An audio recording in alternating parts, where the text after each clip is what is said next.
પહેલા સ્કંધનો 7મો અધ્યાય. અશ્વસ્થામા વડે દ્રૌપદીના પુત્રોનું માર્યા જવું અને અર્જુને કરેલું અશ્વસ્થામાનું માનમર્દન. શૌનકજીએ પૂછ્યું, હે સુતજી, સર્વજ્ઞ તથા સર્વશક્તિમાન વ્યાસ ભગવાને નારદજીનો અભિપ્રાય સાંભળી લીધો. પછી તેમના ચાલ્યા ગયા બાદ વ્યાસજીએ શું કર્યું?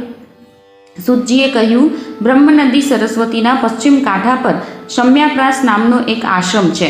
ત્યાં ઋષિઓના યજ્ઞો થતા જ રહે છે. ત્યાં જ વ્યાસજીનો પોતાનો આશ્રમ છે. તેમની ચારે બાજુ બોરડીનું સુંદર વન છે. તે આશ્રમમાં બેસીને તેમણે આચમન કર્યું અને સ્વયં પોતાના મનને સમાહિત કર્યું. તેમણે ભક્તિયોગ વડે પોતાના મનને સંપૂર્ણપણે એકાગ્ર અને નિર્મળ કરીને આદિપુરુષ પરમાત્માને જોયા અને તેમના આશ્રયે રહેનારી માયાને પણ જોઈ.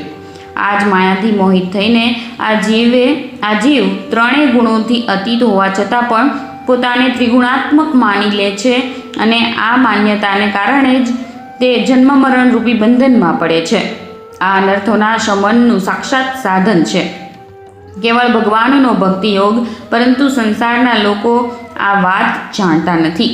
આમ સમજીને તેમણે એટલે કે વ્યાસજીએ આ પરમહંસોની સંહિતા એવા શ્રીમદ ભાગવતની રચના કરી.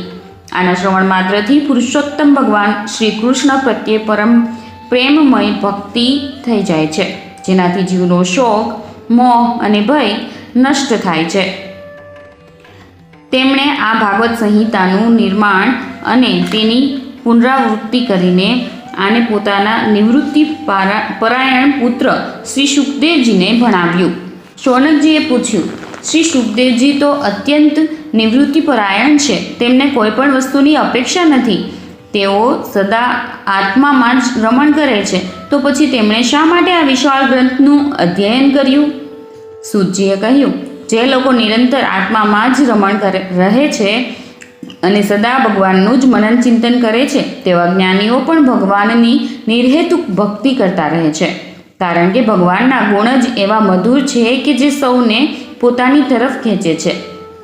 વળી શ્રી સુખદેવજી તો ભગવાનના ભક્તોના અત્યંત પ્રિય છે અને સ્વયં ભગવાન વેદવ્યાસના પુત્ર છે. ભગવાનના ગુણોએ તેમના હૃદયને પોતાની તરફ ખેંચી લીધું અને તેમણે ભક્તિભાવથી ભરાઈને આ વિશાળ ગ્રંથનું અધ્યયન કર્યું. હે શૌનકજી, હવે હું રાજર્ષિ પરીક્ષિતના જન્મ, કર્મ અને મોક્ષની તથા પાંડવોના સ્વર્ગારોહણની કથા કહું છું. કારણ કે એમાંથી જ ભગવાન શ્રી કૃષ્ણની અનેક કથાઓનો ઉદય થાય છે.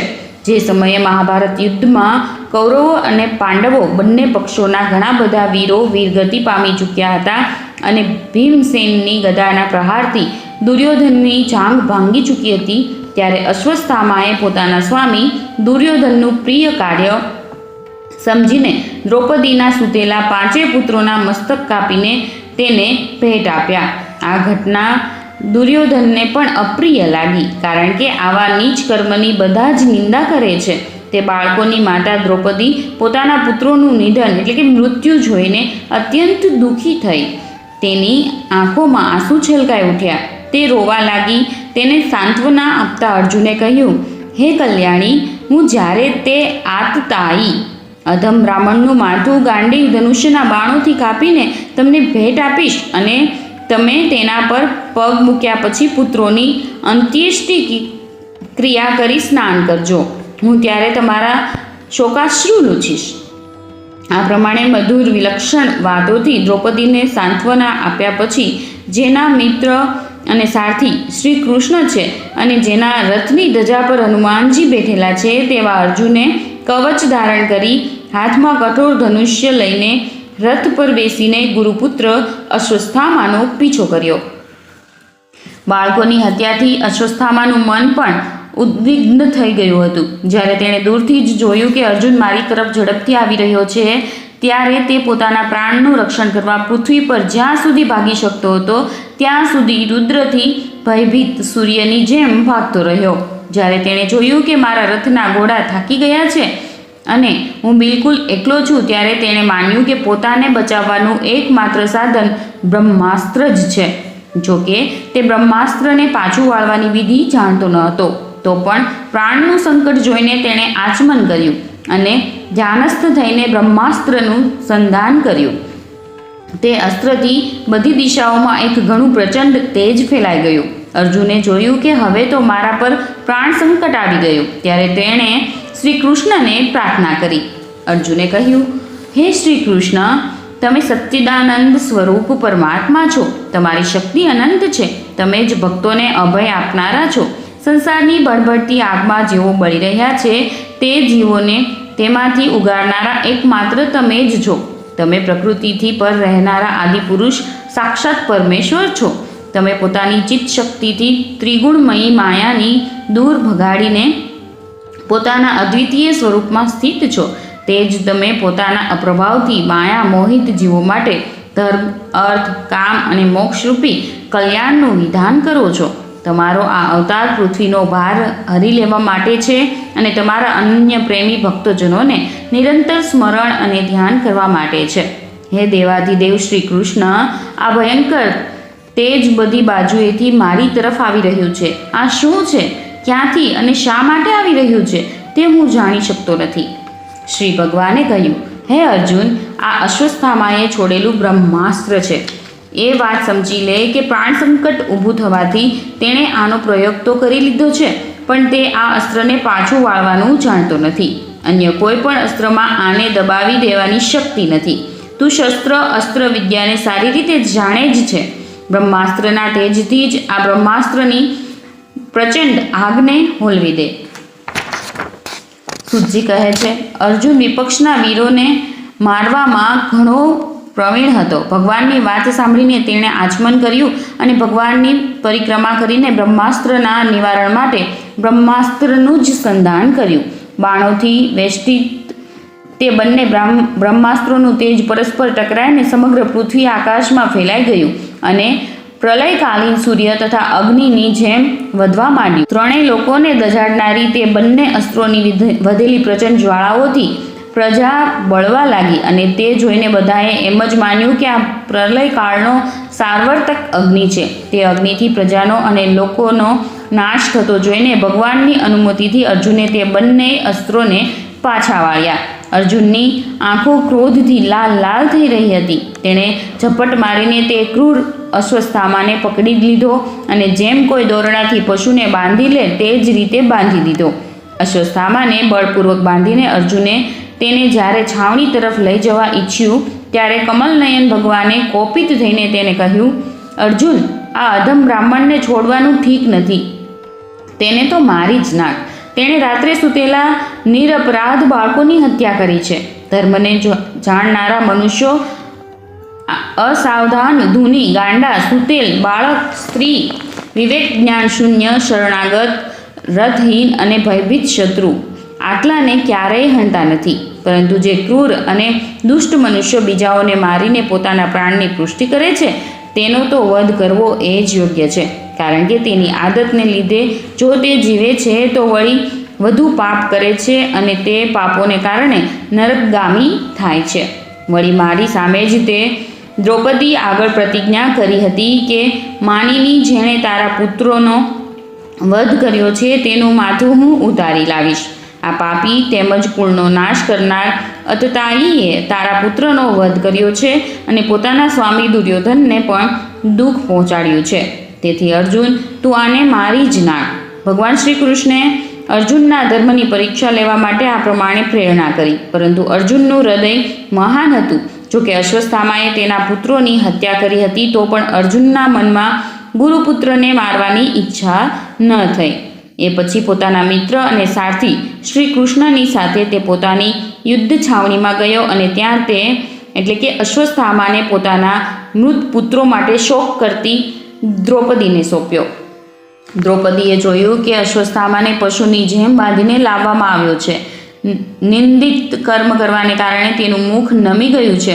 પોતાનું અનિષ્ટ કરનારા ગુરુપુત્રને આ પ્રમાણે અપમાનિત જોઈને દ્રૌપદીનું કોમળ હૃદય દયાથી ભરાઈ આવ્યું અને તેણે અશ્વસ્થામાને નમસ્કાર કર્યા.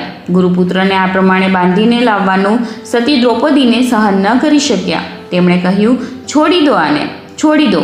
આ બ્રાહ્મણ છે, આપણા અત્યંત પૂજનીય છે, જેમની કૃપાથી તમને રહસ્ય સહિત બધી ધનુર્વિદ્યાઓ અને પ્રયોગનું તથા ઉપસંહાર સહિત સમસ્ત શાસ્ત્રોત્તરનું જ્ઞાન પ્રાપ્ત થયું છે, તે તમારા આચાર્ય દ્રોણ જ પુત્રના રૂપમાં તમારી સામે ઊભા છે. તેમની અર્ધાંગીની કૃપી પોતાના વીર પુત્રની મમતાને લીધે જ પોતાના પતિનું અનુગમન કરી શકી નથી. તે હજી જીવતી છે. મહાભાગ્યવાન આર્યપુત્ર, તમે તો મોટા ધર્મજ્ઞ છો. જે ગુરુવંશની રોજ પૂજા અને વંદના કરવી જોઈએ તેને જ વ્યથા પહોંચાડવી એ તમારે યોગ્ય કાર્ય નથી. જેમ પોતાના બાળકો મરી જવાથી હું દુઃખી થઈને રડી રહી છું અને મારી આંખોમાંથી વારંવાર આંસુ વહી રહ્યા છે, તેવી જ રીતે આની માતા પતિવ્રતા ગૌતમી ન રડવી જોઈએ.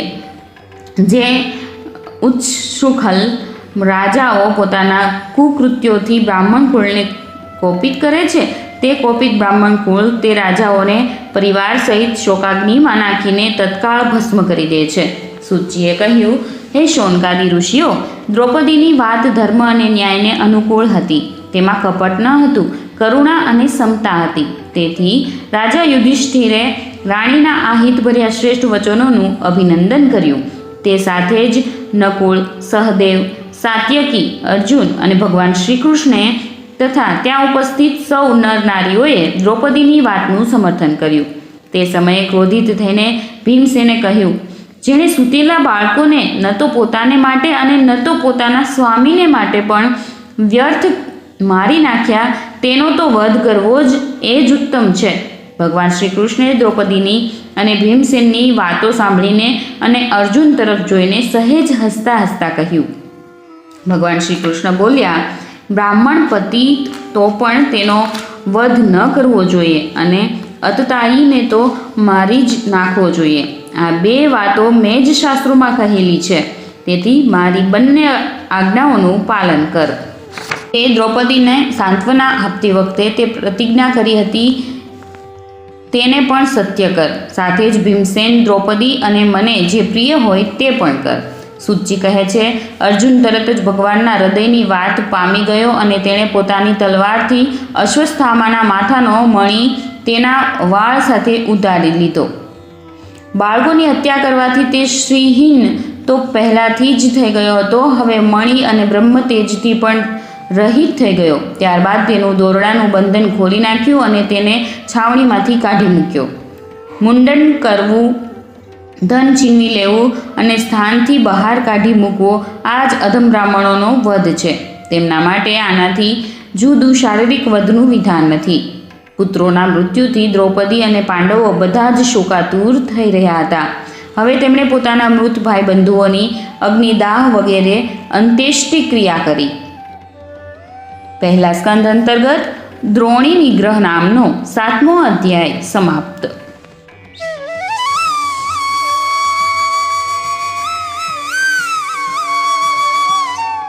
સ્કંદ 1 8મો અધ્યાય.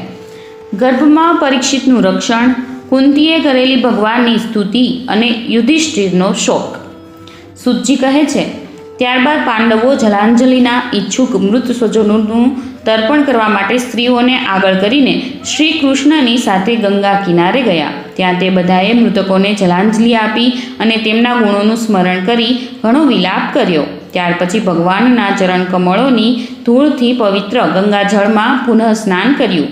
ત્યાં પોતાના ભાઈઓ સમેત કુરુપતિ મહારાજ યુધિષ્ઠિર, ધૃતરાષ્ટ્ર, પુત્ર શોક વિહવળ ગાંધારી, કુંતી અને દ્રૌપદી બધા બેસીને મૃત સ્વજનો માટે શોક કરવા લાગ્યા.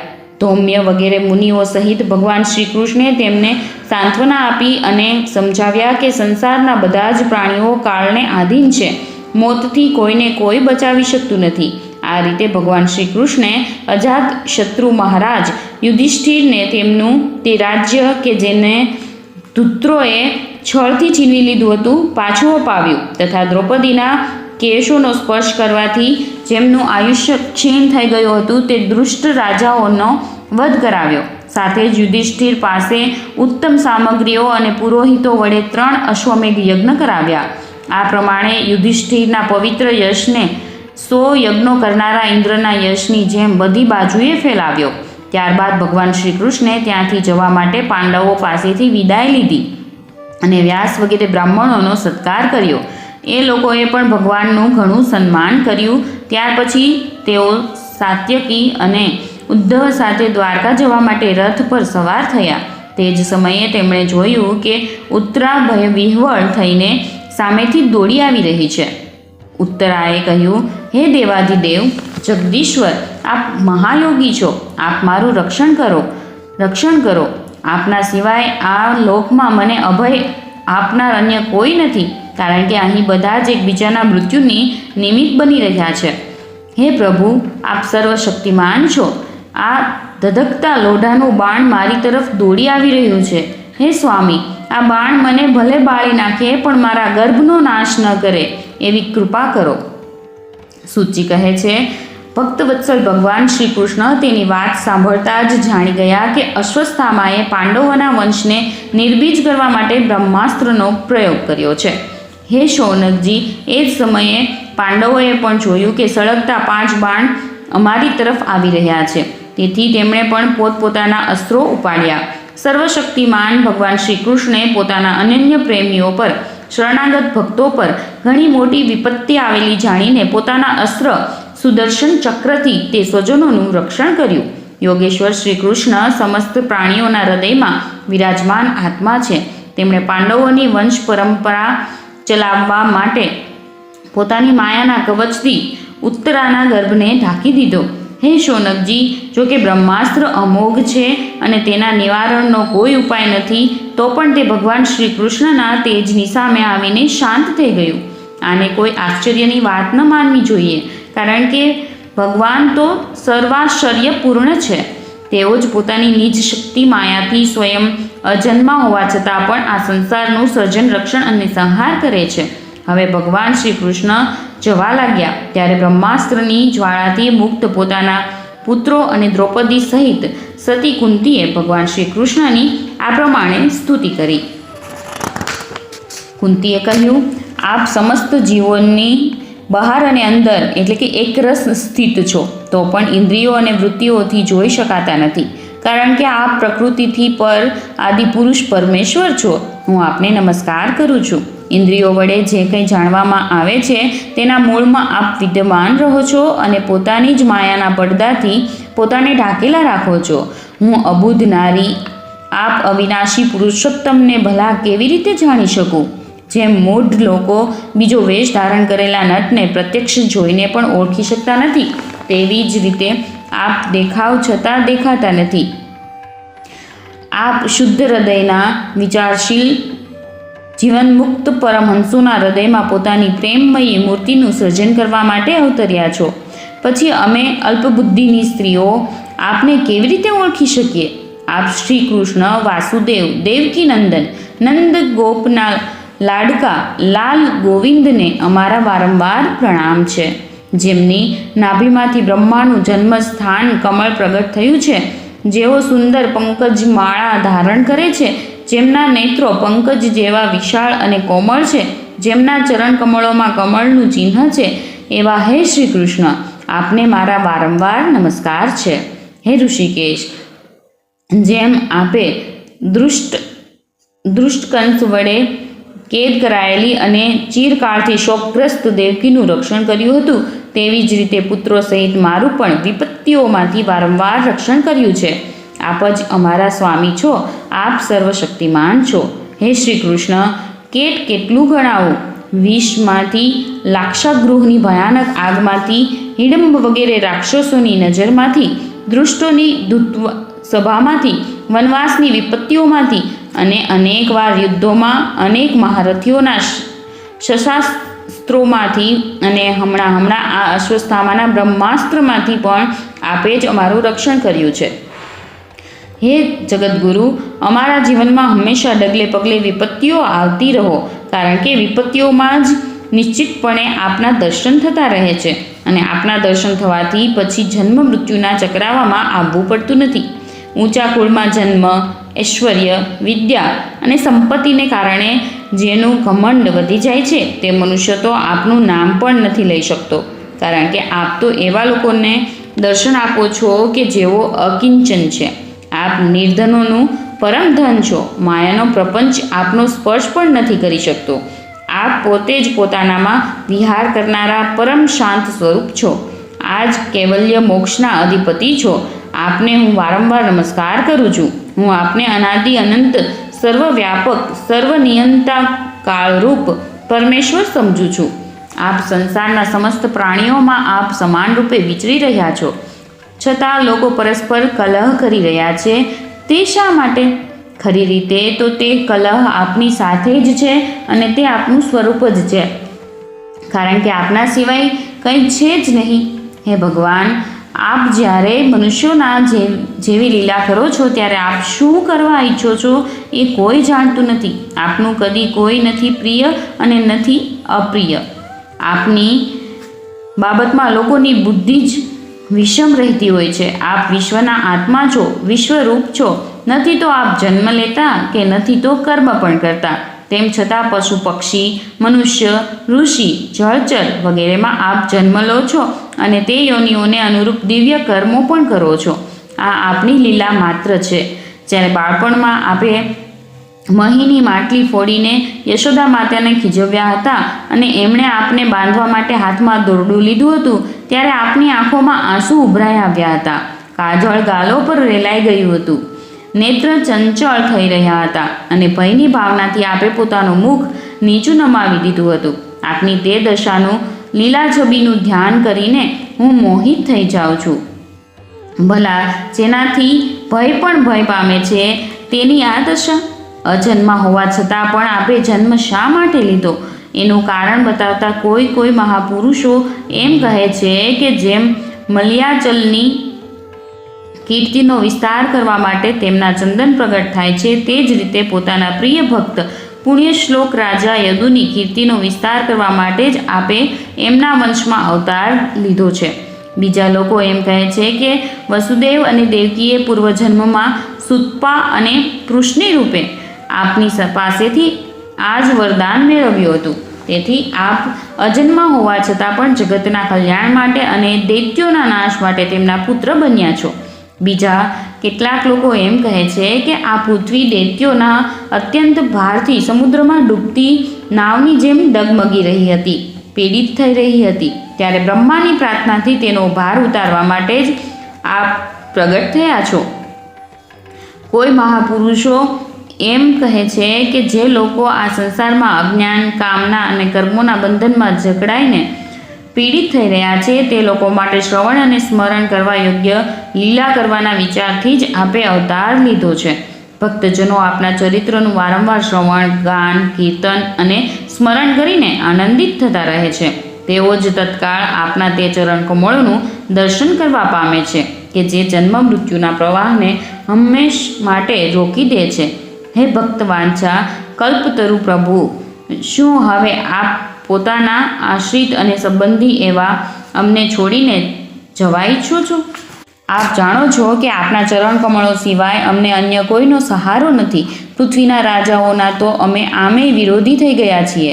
ઇન્દ્રિયોના દેવતાઓ વિના ઇન્દ્રિયોનું શું મહત્વ છે? તેવી જ રીતે આપના વિના યદુવંશીઓના અને અમારા પુત્ર પાંડવોના નામ અને રૂપનું અસ્તિત્વ જ ક્યાં રહે છે? હે ગદાધર, આપના વિલક્ષણ ચરણા ચિહ્નોથી ચિહ્નિત આ કુરુજાંગલ દેશની ભૂમિ આજે જેવી શોભી રહી છે તેવી આપના ચાલ્યા ગયા પછી શોભશે નહીં. આપની દ્રષ્ટિના પ્રભાવથી જ આ દેશ પાકેલી ફસલથી તથા વેલી વૃક્ષોથી સમૃદ્ધ છે. આ વન, પર્વત, નદી અને સમુદ્ર પણ આપના દ્રષ્ટિ પ્રભાવે જ વૃદ્ધિ પામી રહ્યા છે. આપ વિશ્વના સ્વામી છો, વિશ્વના આત્મા છો અને વિશ્વરૂપ છો. યદુવંશીઓ અને પાંડવોમાં મારી મમતા થઈ ગઈ છે. આપ કૃપા કરીને સ્વજનોની સાથે જોડેલા આ દ્રઢ સ્નેહ પાશને કાપી નાખો. હે શ્રી કૃષ્ણ, ગંગાની અખંડ ધારા સમુદ્રમાં પડતી રહે છે તેવી જ રીતે મારી બુદ્ધિ અન્ય કોઈ તરફ ન જતા નિરંતર આપનામાં જ પરોવાયેલી રહે. હે શ્રી કૃષ્ણ, અર્જુનના પ્રિય સખા યદુવંશ શિરોમણી, આપ પૃથ્વીના ભારરૂપ રાજવેશધારી દૈત્યોને બાળવા અગ્નિ સ્વરૂપ છો. આપની શક્તિ અનંત છે. હે ગોવિંદ, આપનો આ અવતાર ગાય, બ્રાહ્મણ અને દેવતાઓનું દુઃખ દૂર કરવા માટે જ છે.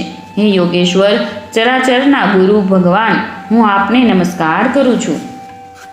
સુતજી કહે છે, આ પ્રમાણે કુંતીએ પણ ઘણા મધુર શબ્દોમાં ભગવાનની અધિકાંશ લીલાઓનું વર્ણન કરતા તેમની સ્તુતિ કરી. સાંભળીને ભગવાન શ્રી કૃષ્ણે પોતાની માયાથી તેમને મોહિત કરતા મંદ મંદ સ્મિત કર્યું.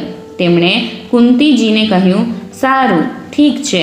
અને ત્યારથી તેમણે હસ્તિનાપુર રાજમહેલમાં પ્રવેશ કર્યો અને કુંતી વગેરે સ્ત્રીઓ પાસેથી વિદાય લઈને જ્યારે જવા નીકળ્યા ત્યારે રાજા યુધિષ્ઠિરે ખૂબ પ્રેમપૂર્વક તેમને રોકી લીધા. રાજા યુધિષ્ઠિરને પોતાના ભાઈબંધુઓના માર્યા જવાનો ભારે શોક થઈ રહ્યો હતો. ભગવાનની લીલાનો મર્મ જાણનારા વ્યાસ વગેરે મહર્ષિઓએ અને અદ્ભુત ચરિત્ર કરનારા સ્વયં ભગવાન શ્રી કૃષ્ણે પણ અનેક ઇતિહાસો કહીને તેમને સમજાવવાની ઘણી કોશિશ કરી, પરંતુ તેમને સાંત્વના મળી નહીં. તેમનો શોક દૂર થયો નહીં. હે શૌનકાદિ ઋષિઓ, પોતાના સ્વજનોના વધથી ધર્મપુત્ર રાજા યુધિષ્ઠિરને મોટી ચિંતા થઈ. તેઓ અવિવેકયુક્ત તે સ્નેહ મોહવશ થઈને કહેવા લાગ્યા, અરે, મુજ દુરાત્માના હૃદયમાં બુદ્ધમૂલ થયેલું આ અજ્ઞાન તો જુઓ. મેં શિયાળ કૂતરાના આહાર એવા આ આત્માના શરીર માટે અનેક અક્ષોહિણી સેનાનો નાશ કર્યો. મેં બાળકો, બ્રાહ્મણો, સંબંધીઓ, મિત્રો, કાકા, ભાઈ, ભાંડુઓ અને ગુરુજનોનો દ્રોહ કર્યો છે. કરોડો વર્ષે પણ નરકમાંથી મારો છુટકારો થઈ શકશે નહીં. જોકે શાસ્ત્રનું વચન છે કે રાજા જો પ્રજાનું પાલન કરવા માટે ધર્મયુદ્ધમાં શત્રુઓને મારે તો તેને પાપ લાગતું નથી, તો પણ તેનાથી મને સંતોષ થતો નથી. મારા વડે માર્યા ગયેલાઓની સ્ત્રીઓ અને બંધુઓને મેં દ્રોહ કર્યો છે. તેમાંથી ગમે તેટલા યજ્ઞ યગાદિ કર્મો કરીને પણ છૂટી શકું એમ નથી. જેમ કાદવથી ગંદા જળને સ્વચ્છ કરી શકાતું નથી, મદિરાથી મદિરાને અપવિત્રતાને મિટાવી શકાતી નથી, તે જ રીતે એક પણ પ્રાણીની હત્યાનું પ્રાયશ્ચિત અનેક યજ્ઞો વડે કરી શકાતું નથી. તો પછી અનેક અક્ષોહિણી સેના હણાઈ એનું પ્રાયશ્ચિત કઈ રીતે થાય? પહેલા સ્કંદ અંતર્ગત કુંતી સ્તુતિ યુધિષ્ઠિરાનુતાપ નામનો 8મો અધ્યાય સમાપ્ત.